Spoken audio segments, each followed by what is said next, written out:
two of the worlds, and welcome back to another amazing comic show video. And today, guys, I'll be doing an awesome, amazing movie review for all you ladies and gents. But before I continue on, if you guys are just new to this comic show, don't know exactly what I normally do.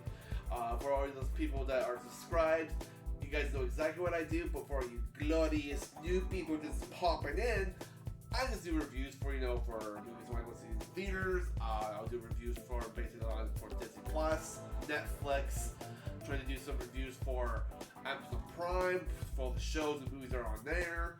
So stay tuned for those featured videos. And sometimes I do trailer reactions, theory videos, unboxing videos, and gaming videos, which I've done videos in a long little while. But just stay tuned for the near future because there is going to be a gaming review for me coming out hopefully very soon. I'm going to be doing a game review for Legend of Zelda Tears of the Kingdom, so stay tuned for that future video because I'm still working for the game. I'm still trying to, find all the strides and try to get as much as I possibly can before I can fully complete the game because it took me a little while for Breath of the Wild, but either way. But yeah, that's basically what I do. So today I'm doing a big review for one of the awesome movies I just watched on Disney Plus, and it's called Stan Lee. Yes, so I just recently watched this movie with my mother, and she's, way off on doing her own thing now. So I'm going to be doing my big review for Stan Lee, and hopefully I know for a lot of people out there are watching it right now on today's Friday, because it just came out today on the 16th of June. So I gotta say, this documentary movie was pretty inspirational because it explains how Stan Lee, aka his original name was Stanley Liebrick or Liebrick or however you pronounce it, and because around the time when he first started with Timely Comics back in New York City, he was still trying to make a name for himself, like when he was making the comic books with him, Jack Kirby, Steve Ditko. So around the time period, he was still trying to create characters of his own, but because they're around the time period of the Depression time, or it was probably around it was like around the 1930-ish, 40-ish, around that time period was when that the Depression time was. So it was kind of hard to for him to make money, and he was trying to help him and his parents trying to make ease. And then throughout more of the future, he explains how he started getting more recognition from his publisher, and then he started to become the publisher himself for Marvel, and then basically him and Jack were able were called Atlas before when they were making the comics back then, but then but between those two, they were able to rename the company Marvel, and that's when it got stuck, like Marvelicious, the amazing marvelous Spider-Man. That's how it took place. So ever since that year, it blew over the world. Everyone started buying all the Marvel comics. Started reading about Captain America, Spider-Man, Iron Man, Black Panther, Doctor Strange, the Hulk, the Fantastic Four, all the characters that Stan Lee created over the years. But during the time period of 1950 and 60 is when 1962 was the year when he first went on the edge of making Spider-Man. Yep, 1962 was the year when he first made Spider-Man, and I made sure I remembered the year specifically so I can mention in this movie. Not in this movie, in this video. I'm getting too excited for you guys. But yeah, so 1962 was the year when Stan Lee officially created the web-crawling Spider-Man, and ever since then, all the people of New York, all the people of the world were loving the character that he created. But the first time he was trying to publish the first comic for Spider-Man, his editor and his publisher wasn't sure that a teenage boy in a comic book would get recognition and get popular enough for for people to like, because he first time he said, okay, no, I don't want you to release this comic, but during the process they were releasing these amazing they're releasing these amazing like comic book title things, and then Stan, out of his way, decided to throw Spider-Man in the last one, and then his publisher says like, hey, do you remember that character Spider-Man? He said I rejected. Well, let's make a series out of Spider-Man. So ever since he threw Spider-Man without his permission, everyone started loving Spider-Man, and everyone was just dressing up, and all there was merchandise being made from Spider-Man, masks, costumes, stickers, pens, you name it. It was just freaking blowing up in the 1960s, around the year of 1962, and ever since Stanley got sent by his publisher saying that you should do a lot more with Spider-Man, everyone's loving the character, and then over the next couple of years, he started making more characters with with X-Men and freaking more things with Doctor Strange, and then Iron Man came along, and then this is actually interesting because Captain America was made way before Spider-Man and all that stuff, and Fantastic Four. So Fantastic Four and Captain America were made before Spider-Man was even around until the 1962.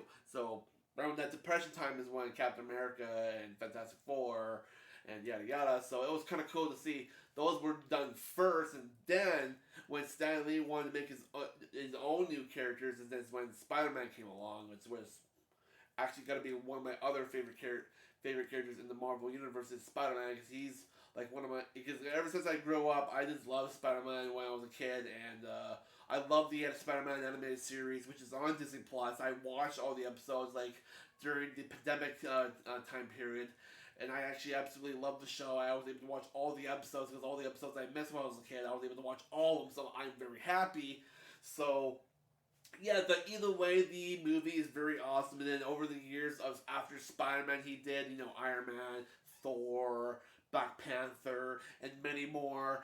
And it's just a very inspirational movie. I loved how he was talking about how he got started, how he got paid so minimal when he was a teenager, and then and then many years later, he was starting to get more problems with the House Association, saying that we're going to be branding the comic books with the health code. So if you don't have the health code, you'll be in trouble. But Stanley went out of his way to, because he says that you can't mention any drugs in the comic books. If you do mention a drug, we'll take it down.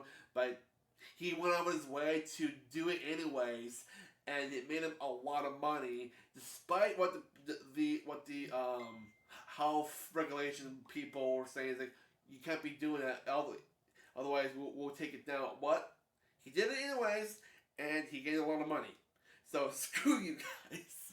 But either way, he was pretty happy where it got him. And then after 1960, I think it was 1963 or 4 is when and then it did a big time jump to 2010 when they were doing the movie for Thor. It was this cameo where he said, did it work? So it's been a decade ever since he did the comic books, and then he was doing all those cameos for all the movies from Thor, Iron Man, Iron Man 2, Doctor Strange, and then Black Panther, and all the other movies he did cameos for, Thor Ragnarok, which I'm actually started watching again just recently, and everybody just truly loves Stan Lee. He was just an amazing person.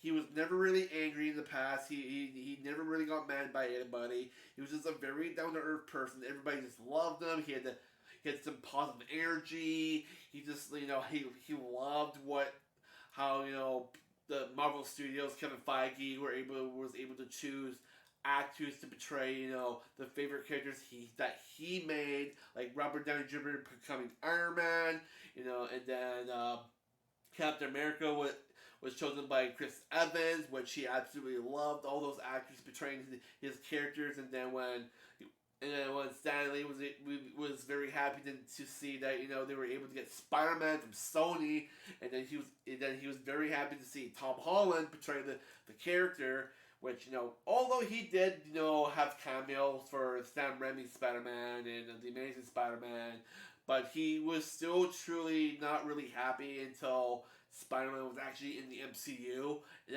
that was when he was actually officially happy, when he was able to have his hands back with some of his original characters that he had from the Marvel comics. Because, long before, he did sell some Marvel comic book characters in the past to Sony because he was still struggling to make money, and they were saying, okay, I need to figure out how to make money, so he had to sell some characters, like some Spider-Man characters to Sony, and that's why this day, Sony's still trying to make deals with Marvel, but they don't know that, Marvel's making more of the big bucks than they are. I mean, don't get me wrong, Marvel Studios is actually making a lot of millions of dollars and the box office. I mean, there has been some movies that Sony have done in the last couple of years that, there were kind of like getting let down, like Morbius, and don't get me wrong, Let There Be Carnage was good, but it wasn't really as good. But they gotta let go some of the characters and give them back to Marvel, because I know I heard they're making Kraven the Hunter, but I don't think it's gonna be the best movie it's gonna become to, especially when there's a lot of movies that are not being really done good right now. Especially with what happened with Disney with The Little Mermaid, because apparently The Little Mermaid did a big flop in the box office.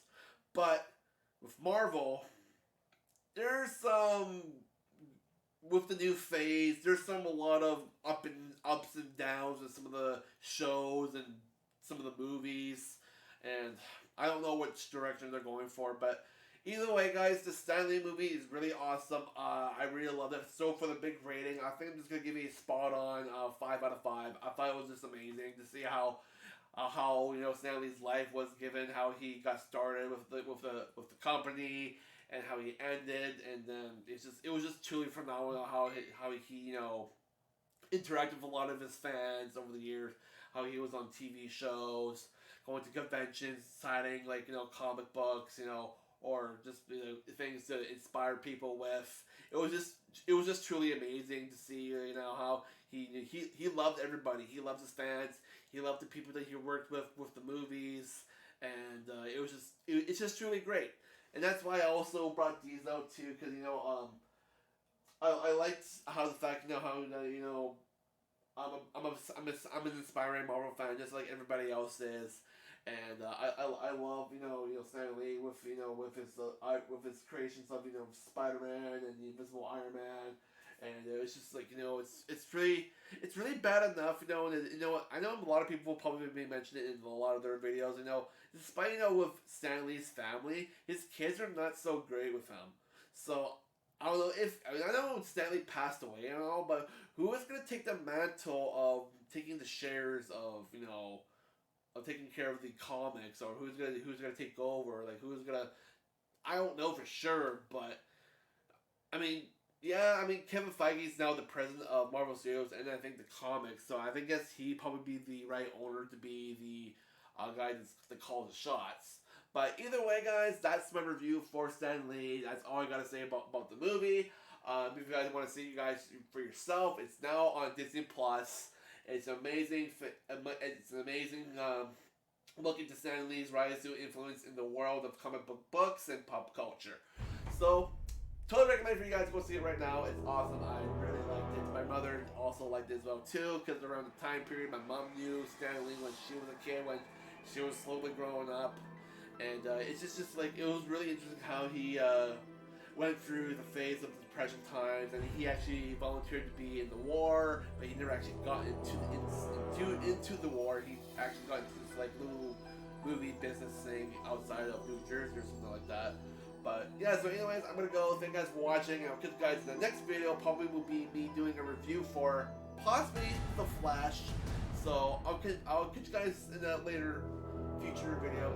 Maybe next week, I'm not sure, but I'm gonna need to message my buddy Wes to see if he's gonna go and see it or not this Sunday. If not, then I might just go see it by myself. So I'll catch you guys a little soon.